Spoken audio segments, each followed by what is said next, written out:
आज के इस वीडियो में हम बात करते हैं प्रकाश संश्लेषण की।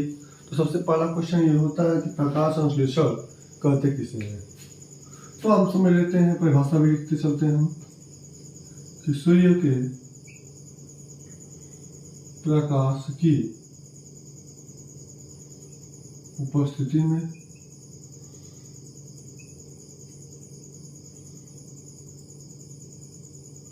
पौधे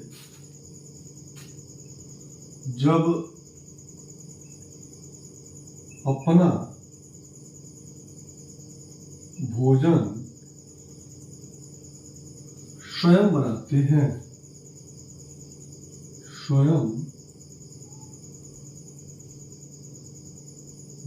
हैं, प्रकाश संश्लेषण कहलाता है।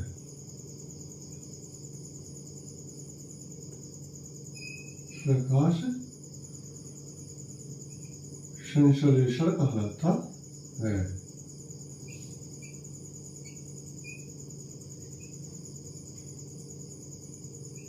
चलिए हम फिर से समझ लेते हैं कि प्रकाश संश्लेषण यानी फोटोसिंथेसिस यह हमारे कक्षा 10 के जैव प्रक्रम का तीसरा हेडिंग है। स्वकोषी पोषण के बाद की हेडिंग है प्रकाश संश्लेषण। तो स्वकोषी पोषण को बताए थे कि स्वकोषी पोषण पौधों में होता है, पौधों में यह क्रियाएं होती हैं, लेकिन आज हम बात करते हैं प्रकाश संश्लेषण की। तो प्रकाश संश्लेषण क्या है? तो सूर्य के प्रकाश की उपस्थिति में पौधे जब अपना भोजन स्वयं बनाते हैं यानी खुद बनाते हैं तो यह क्रिया प्रकाश संश्लेषण कहलाती है। ठीक, अब इसमें आवश्यक क्या क्या है ये समझते हैं। तो इसमें आवश्यक है सूर्य का प्रकाश। क्या है पहला आवश्यक? क्या है? सूर्य का प्रकाश।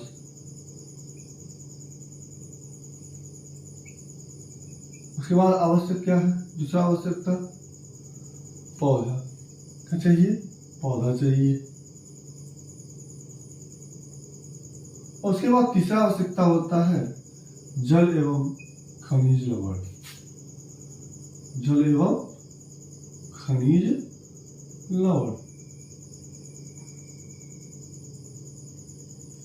चलिए, और सूर्य के प्रकाश की उपस्थिति में मान लीजिए धूप भी हुआ, सूर्य का प्रकाश भी पाया पौधा, उसकी उपस्थिति में भोजन बनाना है। तो जब भोजन बनता है तो वह कहलाता है प्रकाश संश्लेषण।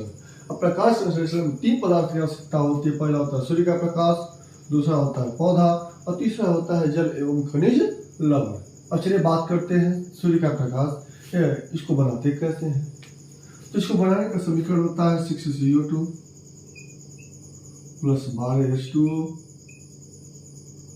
gives C6H12O6 + 6O2 + 6H2O।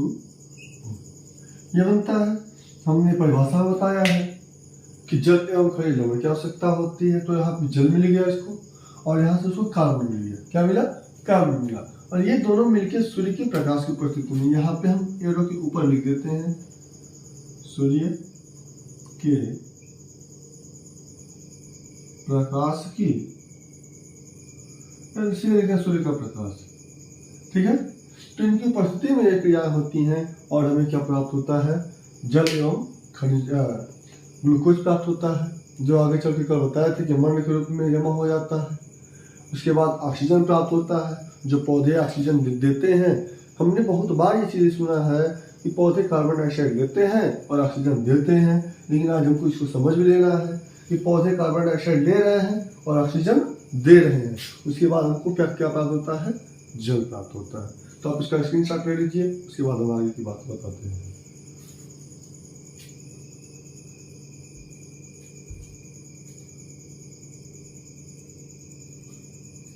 मिटा दें इसको।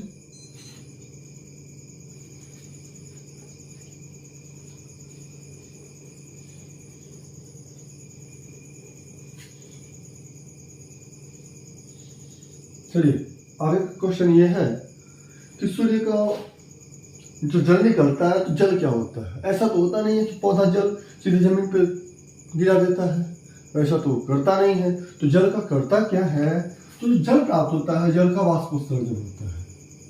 क्या होता है? वाष्पोत्सर्जन होता है। अब वाष्पोत्सर्जन क्या है? अगला क्वेश्चन ये उठता है कि वाष्पोत्सर्जन क्या है। तो वाष्पोत्सर्जन दो शब्दों से मिलकर बना है, एक है वाष्प और दूसरा है उत्सर्जन। क्या है? उत्सर्जन। यानी वाष्प का निकलना ही वाष्पोत्सर्जन कहलाता है। और यह क्रिया कहाँ होती है? पौधे के पत्तियों में। कहाँ होता है? पौधे की पत्तियों में। आपने अक्सर देखा होगा कि पौधे की पत्तियों के नीचे पानी की बूंदें इकट्ठा हो जाती हैं, जो वाष्पोत्सर्जन कहलाता है। और यह क्रिया अधिकतर दिन के समय में ही होता है। और होता कैसे है?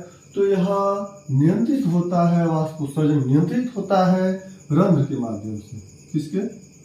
रंध्र के माध्यम से। रंध्र को हम इंग्लिश में स्टोमेटा कहते हैं।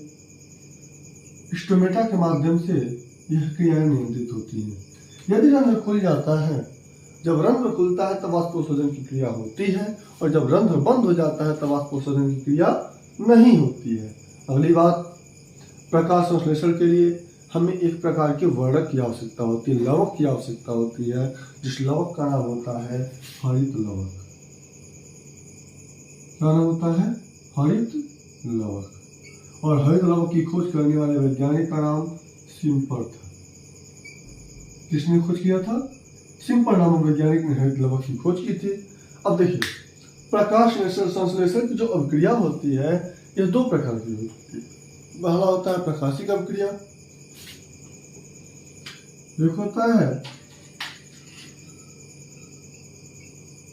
प्रकाशिक अभिक्रिया,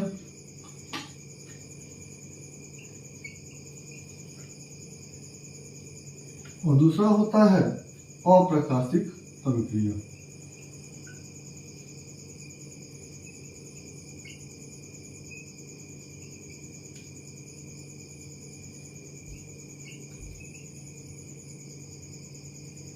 और समझ लेते हैं प्रकाशिक अभिक्रिया क्या है, अप्रकाशिक अभिक्रिया क्या है। तो प्रकाशिक अभिक्रिया नाम से स्पष्ट है कि प्रकाश की उपस्थिति में ही होता है, और अप्रकाशिक अभिक्रिया प्रकाश की अनुपस्थिति में भी होता है। अगली चीज, प्रकाशिक अभिक्रिया हमेशा स्ट्रोमा में होता है। हरित लवक स्ट्रोमा नामक भाग में होता है।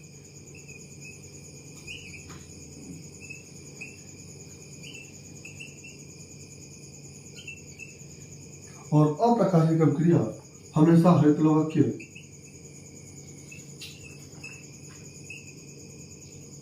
ग्रेना भाग में होता है। ठीक, उम्मीद करते हैं कि आपको समझ आई होगी। आप इसका स्क्रीनशॉट ले लीजिए।